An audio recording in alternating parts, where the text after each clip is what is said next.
Startup yang bergerak di bidang biotek belakangan ini mendapat sorotan dari para investor. Bidang yang dapat dikatakan tergolong baru di dunia startup ini bisa dibilang punya potensi yang cukup besar, tapi ada beberapa tantangan yang harus dihadapi oleh startup yang bergerak di bidang ini. Kira-kira apa aja tantangannya? Mari kita bahas semuanya hanya di Opsiana Podcast Studi Kasus. Halo semuanya, selamat datang kembali di Opsiana Podcast di Studi Kasus. Di studi kasus kali ini gue akan ngebahas terkait startup yang bergerak di bidang bioteknologi. Buat yang belum tahu bioteknologi itu apa, bioteknologi itu sebenarnya adalah sebuah penerapan ilmu pengetahuan dan juga teknologi dengan memanfaatkan makhluk hidup. Nah, sebenarnya bioteknologi ini adalah cabang ilmu dari biologi itu sendiri. Tapi memang bioteknologi ini jauh lebih spesifik, tujuannya itu pemanfaatannya untuk menghasilkan sebuah produk atau jasa. Nah, makanya kalau kita bicara soal bioteknologi aja itu sebenarnya lebih kepada proses mereka melakukan penelitian, kemudian proses pembuatan produknya. Nah, karena ini digabungkan dengan dunia bisnis, maka muncullah startup bioteknologi, di mana produk yang sudah mereka buat ini melalui serangkaian riset penelitian, akhirnya mereka publish dan mereka jual. Ya, bisa dibilang proses bisnisnya lah di sini. Nah, kalau dibilang startup bioteknologi ini adalah bidang yang baru banget, sebenarnya sih enggak juga ya. Tapi memang dari segi popularitas itu baru-baru ini naik ke permukaan dan dilirik oleh para investor. Tapi pertanyaannya kenapa baru dilirik oleh investor itu belakangan ini? Karena memang balik lagi sejalan dengan perkembangan dunia, tren dunia yang mengarah kepada pelestarian lingkungan juga, di mana memang banyak startup bioteknologi itu yang dari segi produksi produknya itu tujuannya sebagai alternatif produk pengganti yang lebih aman terhadap lingkungan. Dan ditambah juga kesadaran masyarakat dunia belakangan ini yang semakin kesini semakin condong ke arah produk-produk organik, produk-produk yang bebas dari bahan kimia. Sehingga produk-produk yang dibuat oleh startup bioteknologi ini menjadi salah satu alternatifnya. Tapi balik lagi ya, terlepas dari kebutuhan masyarakat dan juga tren dunia yang semakin kesini semakin ke arah organik, lebih ke arah yang alami. Namanya juga bisnis, startup biotek itu juga mengalami masalah yang serupa dengan bisnis pada umumnya. Dan bisa dibilang mereka juga punya tantangan yang spesifik di dalam bidang bioteknologi ini. Kira-kira tantangan apa aja yang akan dihadapi oleh startup bioteknologi untuk bisa bertahan dan berkembang di dunia? Mari kita bahas beberapa tantangannya. Sebelum mulai, karena startup bioteknologi ini jenisnya banyak, gue akan membatasi ini kepada 3 jenis aja yang akan gue bahas. Yang pertama itu startup teknologi yang bergerak di bidang produksi obat. Yang kedua, startup bioteknologi yang sifatnya itu memproduksi produk-produk konsumsi. Dan yang ketiga, startup bioteknologi yang bergerak di rekayasa produk alternatif. Nah, sebelum gue spesifik ke startup-startup tadi, gue akan ngebahas beberapa tantangan umum yang dihadapi oleh startup di bidang bioteknologi ini. Yang pertama tentunya adalah dalam mendapatkan funding. Ya, ini adalah masalah yang bisa dibilang dialami bukan cuma startup di bidang bioteknologi ya, tapi di bidang apapun. Tapi untuk startup yang bergerak di bidang biotek ini, funding itu adalah salah satu kunci agar startup itu dapat bertahan di bisnis ini. Karena memang untuk bisa menghasilkan produk yang sustainable, mereka itu melakukan proses riset yang sangat panjang. Tentunya waktu yang panjang ini disebabkan karena mereka itu memanfaatkan organisme yang nyata, organisme hidup, yang membutuhkan waktu tertentu untuk bisa menghasilkan bahan baku yang dibutuhkan. Dan karena ini memanfaatkan organisme hidup yang sudah punya habit, sudah punya sifat tersendiri, tentunya agak kesulitan bagi para peneliti ini untuk bisa menentukan waktu atau mempercepat waktu produksinya.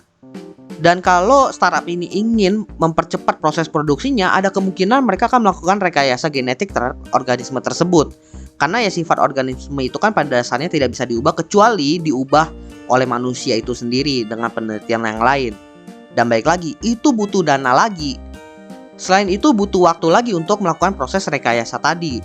Dan hal ini terus berputar-putar sampai mereka menemukan produk yang tepat yang sesuai dengan harapan mereka. Dan pertanyaannya, bagaimana cara mereka itu bisa mendapatkan funding terus-menerus agar mereka bisa menemukan produk yang tepat tersebut? Kalau mereka mendapatkan produknya itu dalam waktu yang singkat, ya bisa dibilang mereka beruntung. Tapi kalau sampai uang yang mereka miliki itu habis dan ternyata belum menemukan produk, apa yang harus mereka lakukan? Ya mereka harus cari funding lagi seperti startup-startup yang lain. Dan kalau mereka itu sudah menemukan produknya, mereka juga masih butuh dana, butuh funding lagi untuk melakukan pemasaran terhadap produk tersebut. Dan biasanya untuk produk-produk seperti ini, mereka itu harus melakukan sosialisasi dulu terhadap masyarakat. Karena memang sampai sekarang ini produk-produk biotek itu masih bisa dibilang belum cukup familiar lah dengan masyarakat. Jadi ya bisa dibilang untuk startup bioteknologi ini funding yang dibutuhkan itu banyak dan juga cost yang dikeluarkan juga lumayan gede. Lalu tantangan yang kedua adalah talent. Di mana untuk startup bioteknologi ini, talent yang dibutuhkan itu adalah talent yang spesifik memiliki skill terkait bioteknologi. Jadi bisa dibilang talent utama dari startup bioteknologi ini adalah para researcher itu sendiri, para peneliti. Yang menjadi masalah di sini adalah para peneliti ini bisa dibilang menjadi pemegang atau kunci dari startup itu sendiri. Sehingga mereka itu harus dipertahankan karena dalam proses penelitian mereka lah yang memegang semua ilmu pengetahuan dan step by stepnya. Sehingga kalau seandainya si talent ini resign dan pindah ke perusahaan lain, maka perusahaan lain tersebut bisa membuat produknya itu dengan mudah karena step by stepnya udah dimiliki oleh si researcher yang mereka rekrut. Meskipun ada yang namanya NDA, non-disclosure agreement gitu, yang membuat rahasia perusahaan sebelumnya itu tidak boleh dibocorkan meskipun si talent ini pindah. Tapi kan balik lagi, di perusahaan yang barunya nanti dia bisa bikin produk serupa tapi dengan ingredients yang berbeda, dengan metode yang berbeda, dan bisa dibilang metode modifikasi sehingga tidak melanggar NDA tadi. Dan itu yang sering banget terjadi di dunia bisnis. Sehingga jangan heran, NDA yang biasa ditandatangani itu ya bukan tentang menjaga rahasia produknya, tapi lebih kepada tidak boleh pindah ke kompetitor yang produknya itu atau bidangnya itu sama dengan perusahaan tersebut. Tapi di sisi lain juga, kalau seandainya peneliti sebelumnya itu resign dan perusahaan tersebut akhirnya merekrut peneliti yang baru, ada kemungkinan juga ketika mereka itu berusaha melanjutkan penelitian yang ada, dianggap metode yang digunakan tidak cocok dan lain-lain, sehingga bisa mereset penelitian itu lagi dari awal. Makanya jangan heran banyak peneliti itu yang bekerja di startup bioteknologi atau di laboratorium manapun, mereka itu lumayan lama menetap di sana karena memang mereka itu biasanya lumayan loyal terhadap penelitian mereka setidaknya sampai akhir. Dan juga dari sisi laboratorium dan startup itu rela membayar mahal agar si peneliti ini nggak pindah. Jadi itu beberapa tantangan umum yang dihadapi oleh startup bioteknologi. Sekarang gue akan masuk ke yang lebih spesifik di startup pembuatan obat atau pengembangan obat ya. Di mana tantangan yang akan dihadapi oleh startup bioteknologi ini adalah masalah-masalah atau tantangan yang berkaitan dengan masalah klinis. Seperti yang kita tahu bahwa untuk bisa merilis sebuah obat itu membutuhkan proses yang panjang. Dibutuhkan uji klinis yang lumayan panjang juga sampai benar-benar bisa dirilis ke publik. Dan yang gue tahu ya dari beberapa hasil riset gue itu, untuk bisa memenuhi uji klinis ini sendiri dia punya tahap-tahap tertentu yang harus dilalui satu persatu. Kalau melihat dari kasusnya vaksin COVID yang kemarin aja yang sudah dipercepat itu, yang melalui uji klinis yang bisa dibilang juga dipercepat, itu aja masih lumayan lama untuk rilis. Bagaimana kalau produk obat yang benar-benar harus pasti aman digunakan oleh masyarakat? Tentunya uji klinis yang dilewati itu jauh lebih kompleks lagi. Dan karena mereka mau nggak mau harus mengikuti fase uji klinis ini lagi, artinya apa? Artinya ya mereka itu membutuhkan waktu yang lebih panjang lagi sampai benar-benar produk mereka itu sampai ke masyarakat dan baru bisa menghasilkan revenue mereka. Ingat, revenue ya, belum profit. Kemudian startup subbidang yang kedua yaitu bioteknologi yang menghasilkan produk-produk konsumsi. Produk-produk konsumsi yang gue maksud di sini adalah produk-produk yang bisa kita makan ya, bisa melalui mulut kita. Yang kemarin sempet gue lihat produknya itu adalah daging buatan manusia. Ini bukan dari tepung, bukan dari apa, tapi benar-benar daging yang dicetak langsung nih. Dimana startup ini itu membuat yang namanya printer daging, dimana nanti sel-selnya itu di printing kayak kita printing 3D begitu. Nah, untuk startup yang bergerak di bidang produk konsumsi ini, masalah yang dihadapi tentunya adalah masalah higienis ya. Produk-produk yang harusnya sampai ke masyarakat ini harus dalam kondisi yang benar-benar aman dikonsumsi, higienis, bersih. Karena akan berpengaruh kepada tubuh manusia sehingga ya kalau nggak aman ya nggak bisa dikonsumsi. Tapi masalah yang cukup besar atau tantangan yang cukup besar yang harus dihadapi oleh produk-produk ini adalah bagaimana cara mereka itu mensosialisasikannya kepada masyarakat. Karena mindset yang melekat di masyarakat itu bisa dibilang cukup kuat, di mana salah satunya kalau daging itu ya berasal dari hewan yang dipotong. Di luar dari itu, hitungannya bukan daging. Sehingga kalau dia itu bukan daging asli, maka mereka itu nggak mau mengkonsumsinya. Nah, mindset-mindset seperti inilah yang bisa dibilang menjadi challenge bagi startup biotek produksi konsumsi. Bagaimana masyarakat setidaknya mau mencoba dulu produk tersebut dan mengakui bahwa mereka ingin mengkonsumsinya. Dan menurut pandangan gue secara personal ya, startup biotek yang bergerak di bidang produk konsumsi ini harus bisa menciptakan produk yang bisa dibilang setidaknya serupa, setara dengan si produk aslinya. Jangan jadi produk alternatif, karena ya kalau jadi produk alternatif selamanya kan jadi produk alternatif yang bisa dibilang jadi pilihan kedua. Jadi selain mereka itu harus mensosialisasikan kepada masyarakat, mereka pun harus memastikan bahwa produk mereka itu sudah bisa menandingi produk yang ada. Kemudian yang ketiga, startup biotek yang bergerak di bidang rekayasa produk alternatif. Nah, ini berbeda lagi nih. Kalau yang tadi, jangan sampai dia itu jadi produk alternatif. Kalau yang ini memang produk alternatifnya.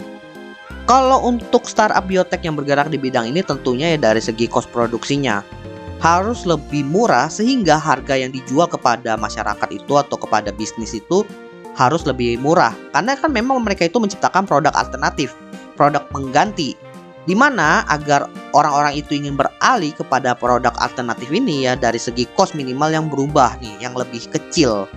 Kemudian dari segi produknya itu sendiri pun, meskipun dia itu alternatif, setidaknya sudah bisa menggantikan produk aslinya untuk kebutuhan tertentu. Jadi kalau di sini dia itu nggak perlu sampai melebihi produk aslinya atau produk yang digunakan saat ini, tapi setidaknya bisa memenuhi fungsi yang sama. Contohnya itu kapas bisa dijadikan bahan untuk membuat pakaian. Nah, sekarang ini ada startup yang bergerak di bidang biotek ini yang menghasilkan jamur yang bisa membuat serat seperti kain. Mungkin kalau dibandingkan, kapas itu jauh lebih lembut daripada si jamur ini, tapi secara fungsi udah bisa menghasilkan kain yang tidak jauh berbeda lah, yang bisa dijahit kemudian dijadikan pakaian. Dan bahkan kalau bisa, produk-produk yang dihasilkan ini yang sifatnya alternatif ini punya kelebihan-kelebihan tertentu yang tidak dimiliki oleh produk asli.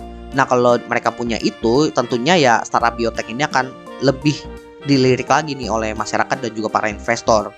Karena tujuannya itu bukan cuma menghasilkan produk alternatif, tapi mulai menggantikan produk asli dengan produk ini. Jadi secara visi misi itu ada keinginan untuk take over produknya.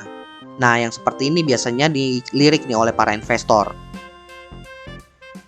Oke, jadi itu dia beberapa tantangan yang biasanya dihadapi oleh startup bioteknologi, terutama di masa-masa kini. Bisa dibilang bahwa tantangan yang dihadapi oleh startup bioteknologi ini ya nggak jauh berbeda lah dengan startup-startup yang lain yang bergerak di bidang yang lain. Tapi karena mereka ini ada di bidang yang spesifik, tentunya ada masalah-masalah tertentu yang harus mereka hadapi dengan lebih fokus, karena ya cuma dihadapi oleh mereka tanpa ada referensi lainnya. Terlepas dari tantangan yang ada di sini, kita patut mengapresiasi startup yang bergerak di bidang biotek inilah. Karena apa? Karena ya mereka berusaha mencari produk yang benar-benar bisa digunakan oleh masyarakat, yang bisa memudahkan kehidupan manusia, di mana membutuhkan waktu riset yang lumayan panjang dan juga trial dan error yang banyak. Sehingga harapan gua sih kalau ada startup biotek terutama di Indonesia ya, dan sebenarnya ada sih beberapa, semoga mereka itu bisa menjadi unicorn selanjutnya di Indonesia dan bisa menghasilkan produk-produk bermanfaat bukan cuma di Indonesia tapi di dunia juga. Karena ya memang mau nggak mau kita dipaksa untuk bisa mulai kembali ke hal-hal yang sifatnya organik lagi, yang memanfaatkan alam lagi. Dan bisa dibilang hal-hal seperti itu udah lumayan sulit ya kalau memang tidak datang dari startup-startup yang bergerak di bidang bioteknologi seperti ini. Ya semoga kedepannya itu semakin banyak lagi inovasi terutama di bidang biotek ini. By the way teman-teman, jangan lupa follow Instagram dan juga akun TikTok Opsiana Podcast di @opsianamedia, karena di sana akan ada konten-konten menarik dan juga yang bermanfaat buat teman-teman semuanya. Dan juga kalian akan mendapatkan update dari Opsiana Podcast kalau nantinya ada episode terbaru yang rilis. So, jangan sampai teman-teman ketinggalan sama update-nya. Dan terakhir, jangan lupa juga untuk follow atau subscribe Opsiana Podcast di platform kesayangan teman-teman. Dan nantikan konten-konten menarik dari Opsiana Podcast nantinya di sana. Oke, gua rasa itu aja. Thank you buat teman-teman yang sudah mendengarkan. See you next time di episode Opsiana Podcast lainnya.